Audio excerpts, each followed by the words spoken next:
Hola, soy Ignacio Torralba, el Tiet, y esto es Entender de Vinos. El vino, y sobre todo el vino de calidad, es un producto maravilloso. Es una obra de arte producida a medias entre la naturaleza y el ser humano. Pero como todas las obras de arte y todas las cosas maravillosas, tienen un punto de labilidad, tienen un punto débil, y es que son sensibles a determinados enemigos que les perjudican. Y el vino no es una excepción.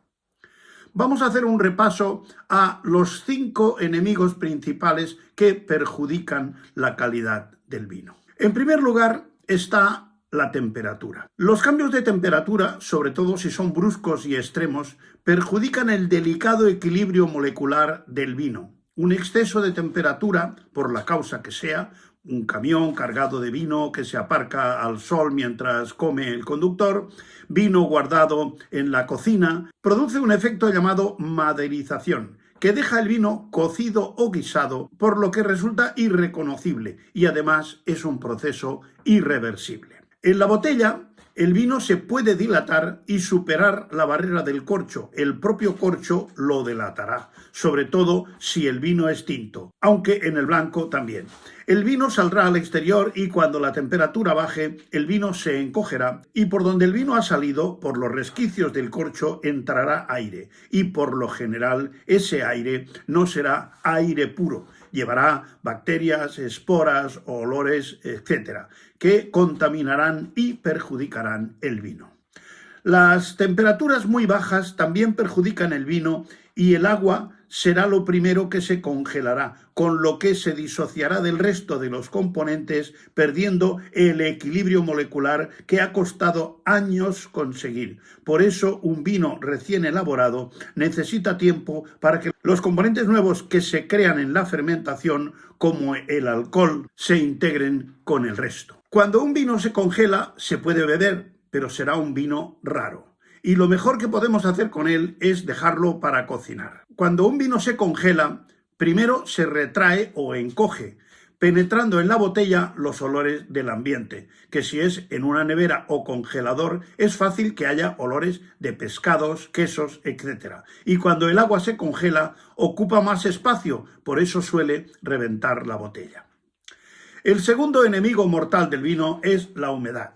La humedad extrema, tanto baja como alta, es un enemigo del corcho, que es el guardián del vino. Por eso es conveniente que las botellas estén horizontales para que al corcho no le falte humedad y se mantenga dilatado. Si un corcho se seca, se retrae, disminuye su volumen y deja de ser un cierre efectivo para la botella, con todos los riesgos que ello comporta. Si la humedad es excesiva, proliferan los mohos que lo contaminan todo por su sabor y olor a humedad. Por debajo del 50% y por encima del 80% de humedad, el vino corre un serio peligro. En tercer lugar, hay otro enemigo que es la luz. Ya hablamos en un vídeo del gusto a luz de un vino. Exponer el vino al sol es un atentado que puede acabar con su vida.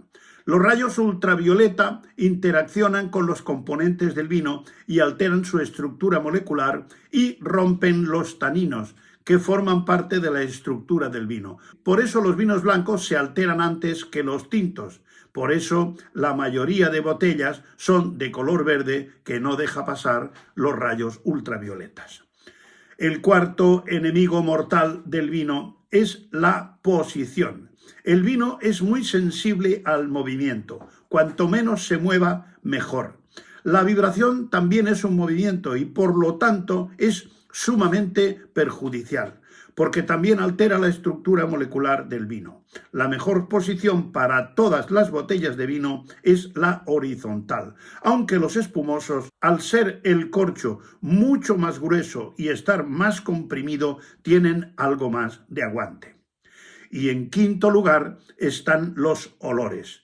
Aunque de forma muy limitada, el vino respira por los poros del corcho, por lo que los olores del ambiente tubos de escape de un garaje, pinturas, detergentes, disolventes e incluso olores de despensa como quesos, embutidos, etc., a largo plazo acabarán entrando en el vino. Estos 5 enemigos del vino afectan sobre todo a los vinos de guarda, que por lo general no son más del 5% del total de los vinos.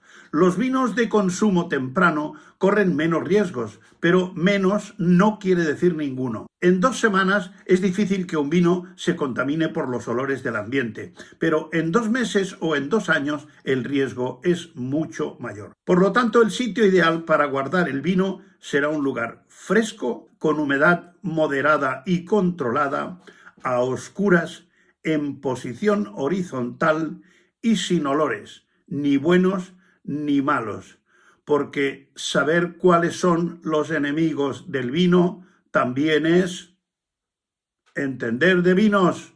Hasta otra.